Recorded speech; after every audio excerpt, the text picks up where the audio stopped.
नमस्कार, वंदे मातरम, जय हिंद। मैं अरुण कुमार आप सभी का स्वागत करता हूं कैलेंडर के इस अगले सेशन में। अब आपने किसी एक तारीख पर दिन निकालना देखा था, अब हम सीखेंगे कि कोई एक तारीख दी गई है, उसके रिस्पेक्ट में एक दिन दिया गया है, तो आगे दिन कैसे निकालेंगे। 3-4 केसेस मैं आपको बता रहा हूं।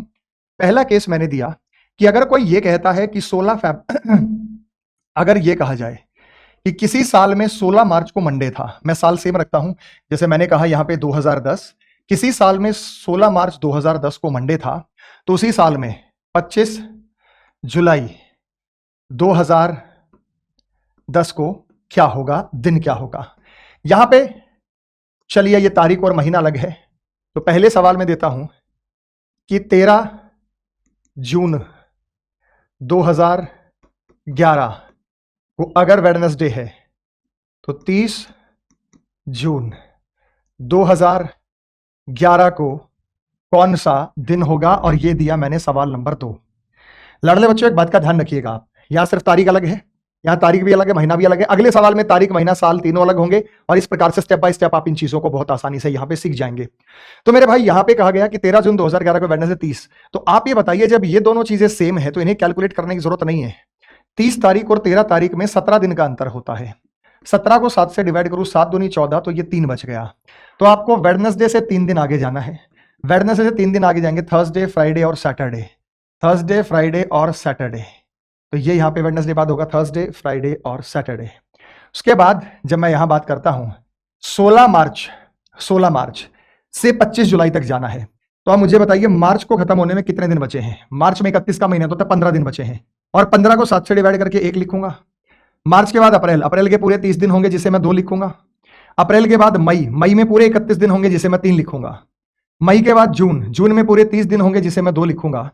और जुलाई में मुझे 25 तारीख तक जाना है, तो मैं 25 लिखूंगा। 7 या 21 और 4 25 हो गया। तो आप ये देखो, 16 दिन हो गए, मार्च खत्म होने के 15 दिन बचे हैं। अप्रैल के 30 पूरे 2, मई का 31 3, जून के 30 2 जुलाई। तो यहां पे अब मैं टोटल कर देता हूं, तो ये हो गया हमारे पास 4 और 3 7, 2 और 2 4 और 1 5 हो गया। तो नेक्स्ट हमारे पास 5 बचा, तो हम बताएंगे मंडे से 5 दिन आगे। तो मंडे से 5 दिन आगे ट्यूसडे, वेडनेसडे, थर्सडे, फ्राइडे और सैटरडे। तो मंडे से 5 दिन होगा ट्यूसडे, वेडनेसडे, थर्सडे, फ्राइडे और सैटरडे। तो इस तरीके से आपको ध्यान रखना है। अगर यहां सैटरडे देके यहां पूछता तो सैटरडे से 5 दिन पीछे जाते हैं। बड़ी डेट पर जाना है तो आगे जाना है, छोटी डेट पर जाना है तो पीछे जाना है। इस बात का आपको यहां पे ध्यान रखना है। अभी तीसरे में मेरे भाई जरा समझिएगा, तीसरा सवाल। इसी स्थिति में मैंने कहा कि भाई 4 मई 1990 को अगर ट्यूसडे है, अगले पेज पर ले लेते हैं, दोनों कंपैरिजन हो जाएंगे। 4 मई 1990 अगर ट्यूसडे है, तो मुझे बताइए 15 अगस्त 1998 को कौन सा दिन होगा। और मैंने कहा 15 जुलाई 2006 को अगर शनिवार है, तो आप मुझे बताइए 25 अक्टूबर 2012 को कौन सा दिन होगा। आपको यहां समझना होगा कि भाई 4 मई से शुरू करते हैं, तो मई को खत्म होने में 27 दिन बचे हैं। 27 मई 27 4 31, 7 या 21 और 6 बचा। मई के बाद जून आया 30 दिन, तो ये 2 होगा। जून के बाद आया जुलाई 31, तो ये 3 होगा। जुलाई के बाद आया अगस्त 15, तो ये 1 होगा। तो मई को खत्म होने में दिन बचे हैं 27, 4 दिन हो चुके हैं, 4 और 27 31, 7 21 और 6 27। जून के पूरे 30 होंगे, जिसे 2 लेंगे।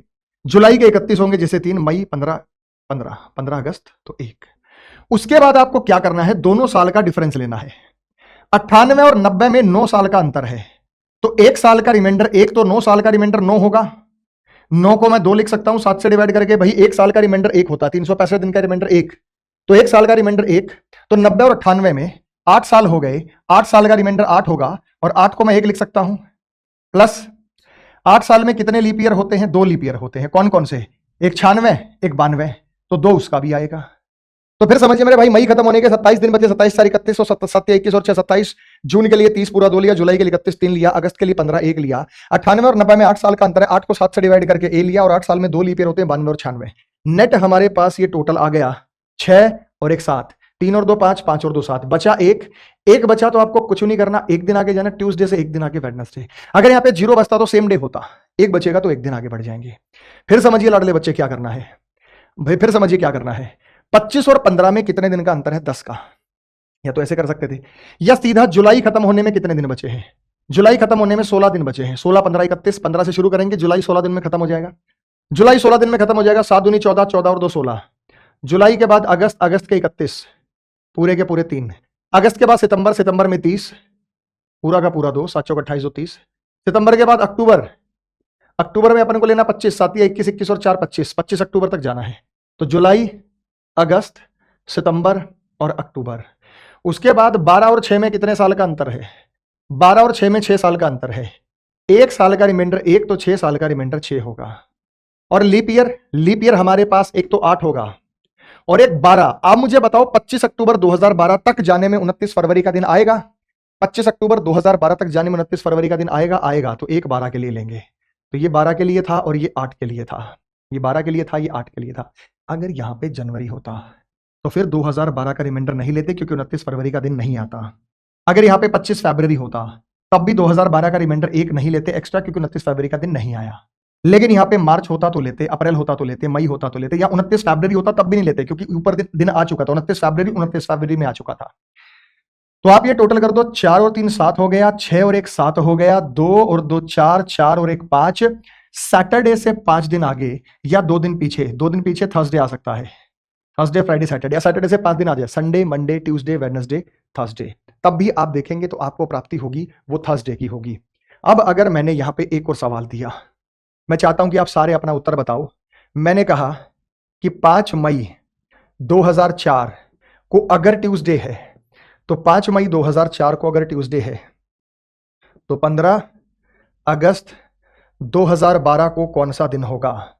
मेरे भाई फिर समझिए जिन्हें नहीं समझ में आया। आप ये देखो, मई 5 मई तो हो गए, कितने दिन और बचे मई खत्म होने के? मई में 31 दिन होते हैं, 26। तो मई में बचे हैं 26 दिन, 7 या 21, 21 और 5 26। मई के बाद जून आएगा, जून में पूरे 30 दिन होंगे, जिसको मैं 2 लूंगा। जून के बाद जुलाई आएगा, जुलाई में पूरे 31 दिन होंगे, जिसे मैं 3 लूंगा। जुलाई के बाद अगस्त आएगा, अगस्त में पूरे 15 अगस्त तक जाना है तो 1 लूंगा। उसके बाद 4 और 12 में 8 साल का अंतर है। 1 साल का रिमाइंडर 1, तो 8 साल का रिमाइंडर 8 होगा, जिसे मैं 7 से डिवाइड करके 1 लिख दूंगा। उसके बाद क्या यहां पे 4 का लिया जाएगा? अगर हम 5 मई 2004 से आगे बढ़े तो 29 फरवरी का दिन आएगा या जा चुका है? अगर हम 5 मई 2004 से आगे बढ़ेंगे तो 29 फरवरी का दिन आएगा, जा चुका है। तो आप कहेंगे सर जा चुका है, नहीं लेना। तो इसलिए, लेकिन 8 का लेंगे, 2008 का लेंगे, 2008 के लिए 1 लेंगे, और 12 के लिए लेंगे या नहीं लेंगे? 15 अगस्त 2012 तक जाएंगे तो 29 फरवरी का दिन आएगा, तो 12 के लिए 1 और लेंगे। ये लीप ईयर का रिमाइंडर है, 12 का नहीं है, लीप ईयर का रिमाइंडर। उसके बाद मेरे भाई 5 और 2 7 हो गया, 3 4 5 6 7 हो गया, 0 बचा। 0 बचा तो ना आगे जाना ना पीछे जाना। आप चेक कर सकते हैं कि अगर यहां मंगलवार था तो यहां भी मंगलवार ही होगा, और दिन जो होगा वो किसी न किसी तरीके से यहां पे रिपीट करेगा। ये कॉन्सेप्ट है, आपको इस प्रकार से ध्यान रखना है। ये पीछे वाले टाइप से अलग है। पीछे वाले टाइप में किसी एक तारीख पर दिन दिया गया था, दिन निकालना था कि 15 अगस्त 1947 को कौन सा दिन था, 26 जनवरी 1950 को कौन सा दिन था। यहां एक तारीख दी गई है, उस तारीख के रिस्पेक्ट में दूसरी तारीख दी गई है। उस दूसरी तारीख पर हमें जाके दिन बताना है कि उसके रिस्पेक्ट में जो दूसरी तारीख है वहां पर जो दिन था वो क्या था। तो अगर मेरी बात आप समझ गए तो मेरे लाडले बच्चों, मैं चाहूंगा कि मैंने कहा यहां पे 4 अप्रैल 2004 को अगर वेडनेसडे रहा है तो आप कमेंट सेक्शन में कमेंट करके बताइएगा 25 जुलाई 2016 को कौन सा दिन रहा। क्वेश्चन नंबर 1 इसका कमेंट करके आप कमेंट सेक्शन में जरूर बताएंगे। और क्वेश्चन नंबर 2 जो आप लोगों को मैं यहां दे रहा हूं वो है 28 मई 2016 को अगर शनि, दिन निकालो, अगर 5 अगस्त 2022 में शनिवार का दिन है। सेम सॉल्व करना है, जो रिमाइंडर आए उतने दिन पीछे जाना है। ये 2 प्रश्न है जिनका जवाब आप अपने कमेंट सेक्शन में टाइप करके हमें जरूर बताइएगा। आप अगर बहुत बेहतरीन तरीके से पढ़ना चाहते हैं तो मेरे इस एसएससी प्रथम बैच में आ जाइए। बहुत मजेदार और बहुत धमाकेदार तरीके से, गजब तरीके से मैं आपको चीजें पढ़ाने वाला हूं। मिलते हैं नेक्स्ट सेशन में। जय हिंद।